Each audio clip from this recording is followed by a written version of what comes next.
Hello and welcome to It's Tomorrow News. I am Hena Talati. Severe weather threatens upper Midwest from tornadoes, hail and high winds. A major severe weather outbreak is expected to impact the upper Midwest on Monday, with the forecasters warning of the dangerous conditions that could include large hail, damaging winds and strong tornadoes. Millions of the people across the cities like Minneapolis and Des Moines, Iowa, were being urged to prepare for the potentially life-threatening storms which are expected to begin Monday afternoon and last through the night.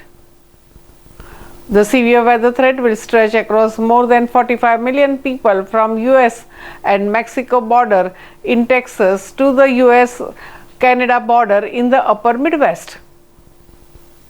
However, the greatest risk lies in the northern part of this area, where over 7 million people in the parts of the Iowa, Minnesota and western Wisconsin are under the level 4 out of 5 risk of the Storm Prediction Center's severe weather scale. Before the main outbreak on Monday, scattered severe thunderstorms may develop across the parts of the plains starting Sunday evening and continuing into the early Monday morning. And these storms could bring large hail, damaging winds and a few tornadoes.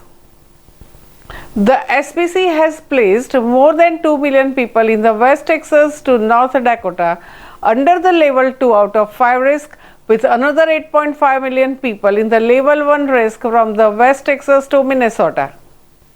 And this severe weather follows the heavy rain earlier in the week, which caused flash flooding in the southwestern Oklahoma and northern Texas. In Oklahoma, a person tragically lost their life when their vehicle was swept away by the floodwaters. First responders were unable to reach the vehicle in time, but the Lawton Police Department dive team was able to recover the victim's body. And that's all for now.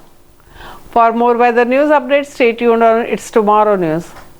For more global weather updates like this, subscribe to our channel and hit the bell icon for regular updates.